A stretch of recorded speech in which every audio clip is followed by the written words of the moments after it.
I'll be honest, I never really realized how impactful so few events have changed my life. Looking back, only now have I understood and realized what these major events have done for me. It's been a long journey since it began, but it still continues.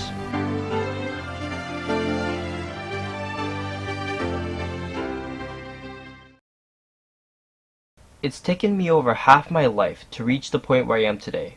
Nothing that has happened was easy anyways.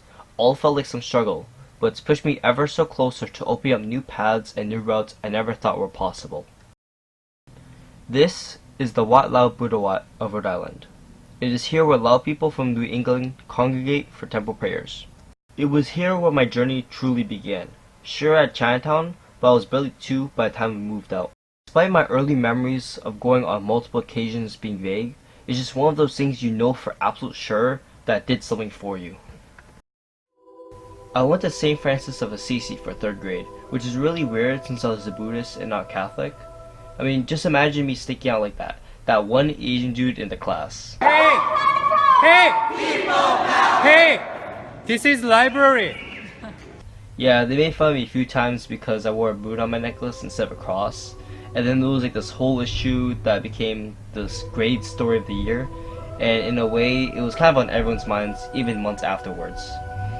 And it was that year that really changed me. And it made me wonder, like, what religion am I?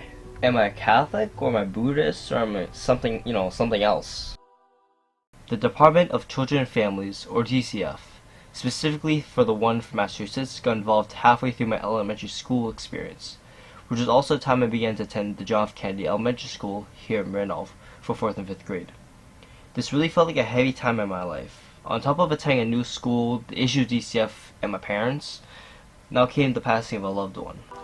My great-grandfather passed away in his sleep in the morning. That day I did not really remember much because I only found out the day after, and I was at such a young age that I didn't really understand death, but I did end up realizing that a monstrosity of thanatophobia, which is a fear of death which many might consider rational. But like any phobia, those with it see it as being normal or reasonable. And just a quick note, necrophilia is different as it is an irrational fear of anything related to death, like cemeteries, corpses, coffins, etc. But on the other hand, thanatophobia is an irrational fear of physical death. That's why I'm cool watching war movies and such, but anyways, back to my personal narrative. We ended up taking the rest of the week off, and I took a very conscious decision about being offered from my mom and grandma, which was to help with the funeral services. And that led for me having to shave my head and my eyebrows and end up looking like this kid. But don't worry, I have a photo of the second time I did it because this was like years ago, so I still have the photo. My stepdad, who came from Bulgaria, began to come into my life. He was different from others I've met, more harsher, more pushing, and really getting you to get that higher achievement. Your average Slavic.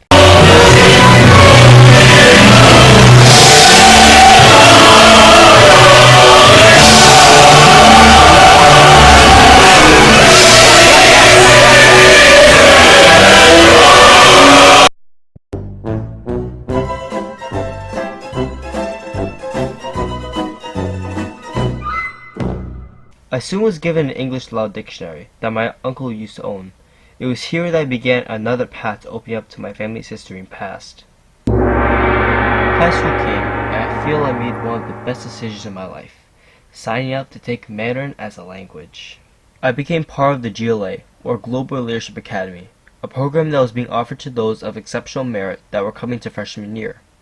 One of the requirements of being in the GLA program was to take 4 years of a language, which meant it would be set in stone that I would be studying Mandarin Chinese for the entirety of a high school career, which I'll be fine doing anyways. Then, my junior year came along.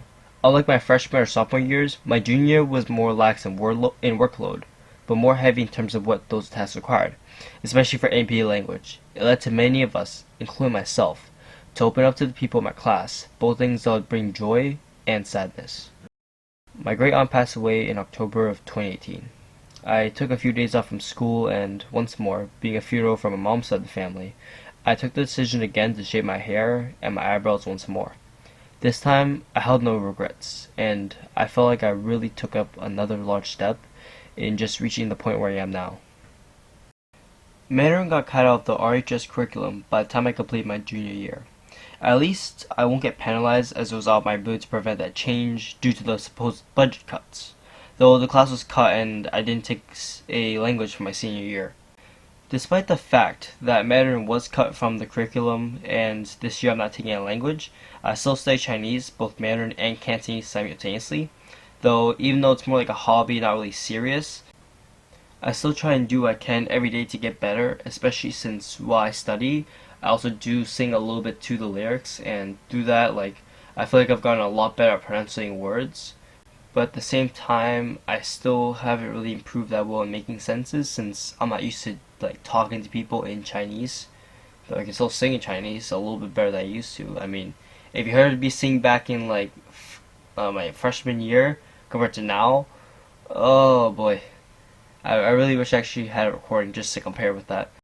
夜风已冷，回想前尘如梦，心思冰冻，怎堪相识不相逢？难舍心头，难舍情意如风，难舍你在我心中的一方中。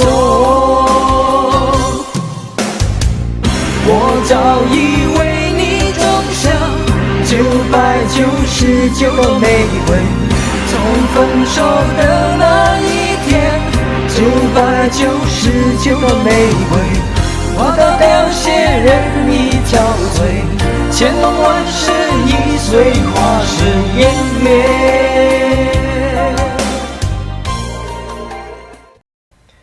As a matter of fact, the title of this narrative, The Path of a Wanderer's Journey, was inspired by a Cantonese song. It is by Wang Qi, and at least in the English translation, it would either be Who Can Understand a Wanderer's Heart, Loner's Heart. It's very similar translation. And it is this song that got the idea for the title of my personal narrative, which I feel is pretty fitting. Of course, I got paid proper tribute to those who helped me through many tough times in my past few years. Even if these songs are older than Miss Dempsey, most likely actually. Because everything is a journey, no matter how easy or how perilous it is, for we all will take that first step. And it is the journey we travel that should be what we cherish. 重新的領略過